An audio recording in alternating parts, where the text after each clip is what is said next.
This is tutorial number 36, and it covers how to utilize the visible space feature within CATIA v5. To start off, open up tutorial part number 36, which is located on the DVD. Now, what I'm going to show you in this tutorial is how to utilize the visible space. We're going to be using the project edges, and we're going to be using the show height. So this is kind of like a combination of the last few tutorials, and I'm just going to show you how to utilize all these together. So what we're going to do in this tutorial is we're going to create a sketch on this face here, and we're going to say that we want it to be a circle that's the same size as this edge here. So we want it to be touching, and we want it to be on that circle there. So to do this, let's start off by clicking this face and click Sketch. And what we're going to do is we're going to project this edge here. So let's click Project, and now we have this edge here. So now let's create our circle. So let's click Circle, and we're able to find the center point of the circle. If you put it on here, you can see that we're getting that dotted line, and as you go down, we're going to get that center point.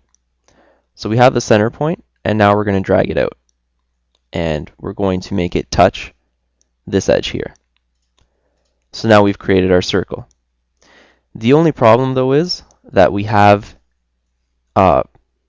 two drawings here. We have the circle, and we also have the extruded profile behind it. And to actually extrude it out, we need to delete that solid profile behind it.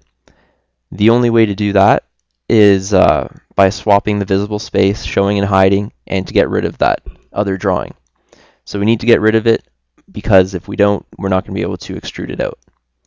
So to do this, what we're going to have to do is right-click on this sketch that we just made, click Hide, and now we're able to see that sketch behind it that we need to delete.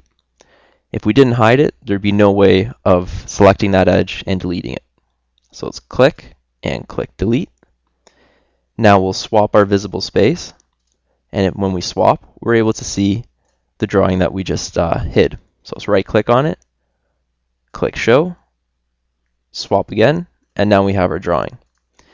Now we have this drawing back, we don't have that projected edge behind it, and now we're able to go ahead and either extrude it or use any feature without worrying about that other edge. So this is just an example of how to utilize the visible space, and when you're doing your drawings and creating your sketches, you're going to run into issues like these a lot of times, because you're going to have a sketch that you've made, but say an edge that you projected is behind it, and there's no way of getting to it without deleting that one that you just made. So without deleting it, you're able to hide it, delete the original projected edge, swap the space, and bring that drawing that you just made back.